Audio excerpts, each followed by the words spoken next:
Hey guys, Level Cap here. Today we're going to be taking a look at the This Is Battlefield 4 multiplayer trailer, and we're going to be doing a breakdown.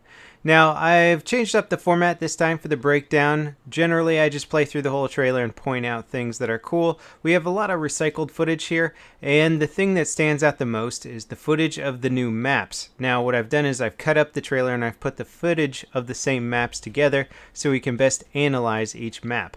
Now this footage here is from the map called Operation Locker, and believe it or not, we've actually gotten a little sneak peek at this map before this trailer from a little iPod commander mode overlay. So here's the layout of the map. You can see that it's located in a large snowy mountain range, which is what this screenshot here represents. This could either be the US or Russian side spawn.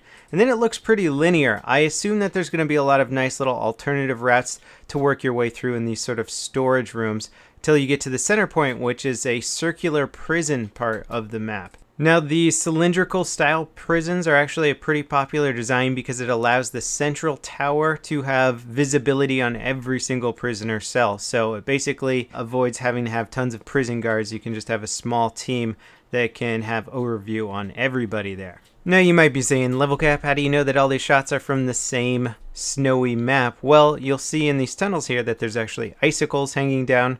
A lot of the shots are actually reused. You can recognize the same rooms and stuff, the same style columns, and that sort of thing. I think this is going to be a very popular map just because of how infantry-centric it looks. Next up, we have footage from the all-new map Golmud Railway. This looks like a very, very large map. Lots of vehicles. We know we're going to have jets. We know we're going to have helicopters of all kinds. We have the scout helicopters, attack helicopters. That was the T-50 that flew by. We'll look at that in a second. We have tons of tanks, as you can see, like just lines of tanks, anti-air tanks. This is going to be a massive, massive armor-centric map. Now I'm going to freeze frame it here. We're looking at a Chinese J8 on the tail of a Russian Su-25, also known as the Frogfoot. Now the J8 looks like it's definitely outfitted for an air-to-ground type setup here. I mean, it does look like it's got air-to-air missiles as well, but based on the trailer that we're looking at, I believe we're going to be seeing the attack jets and the jets that are more spec'd out for dealing damage to ground targets on the same maps. So to get jet variety will be very interesting. Now, to make sure that armor doesn't stomp the infantry too bad, you can notice here on the minimap that there's a lot of stationary weapons here. I'm sure these are going to be stationary rocket launchers, maybe some machine guns, but I wouldn't be surprised if there's going to be a lot of tow missiles flying around the maps to deal with the armor onslaught. Now, we have to give mention to the fact that it looks like fighter jets can drop bombs, not just the jets that are meant to take out ground targets, but the actual fighter jets. You're going to see a J-20 here fly overhead just as a bomb detonates. In fact, you actually see a different jet from the other angle flying overhead. It's kind of weird. It looks like the same jet, but they're actually two jets when you alternate between the shots. But it does look like the J-20 has got some sort of bomb system. So we haven't seen this since Battlefield 2, where you could drop dummy bombs or maybe even guided bombs. We'll have to see how they work in Battlefield 4. But I really like this addition. It gives jet pilots something else to work on rather than just strafing directly at your targets.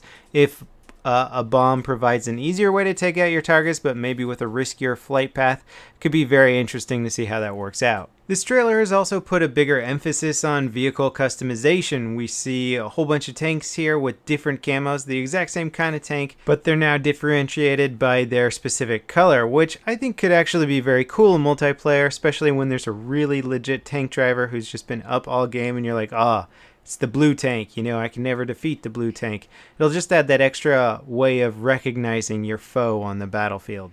Even the jets get some very cool tiger stripe patterns. My only concern with all this camo addition to the game is that teams might not look as coherent as they did in Battlefield 3. You know, you see an Abrams, it's tan, it's in the desert, you're like, all right, that's a US tank.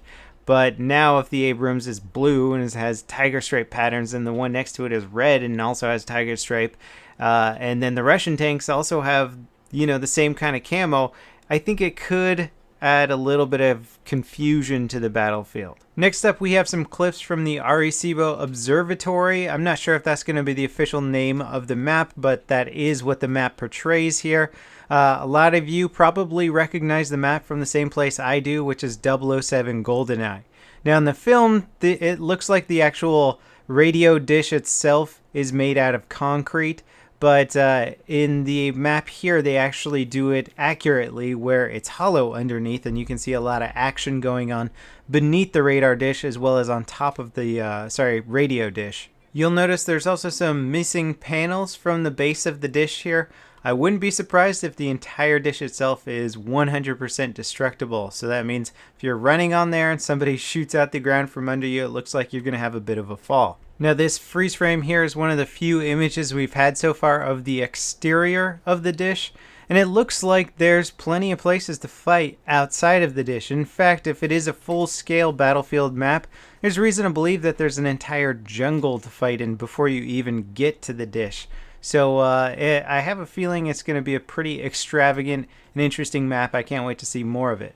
Now next up we have footage of what I'm calling the levee map, because it is different from the map with the dam. So if my theory is correct, there's actually two maps that have dams or levees. One of them is going to flood, and the other one, I haven't seen any evidence to suggest that water pours out when it's destroyed. It might be a dam in construction and that the rubble from it breaking down just kind of demolishes buildings nearby. So this freeze frame here is clearly taken in spectator mode, and people have theorized that this was on the levee map here, but I have a different theory for that. I believe this actually is Gulf of Oman. Now the point is called Hotel. There is a point in Gulf of Oman called Hotel. I believe it's generally classified as G point, but you'll notice if you look outside the windows that there's some palm trees. There aren't really any palm trees on the other maps that were showcased aside from maybe Paracel Storm, but even then there were no buildings like that on Paracel Storm. Of course, it's entirely possible that there's just some other map that this is from, or it's just from a map we've already seen and I've overlooked some details, but I wouldn't be surprised at all if they're really fleshing out the interiors for buildings on Gulf of Oman.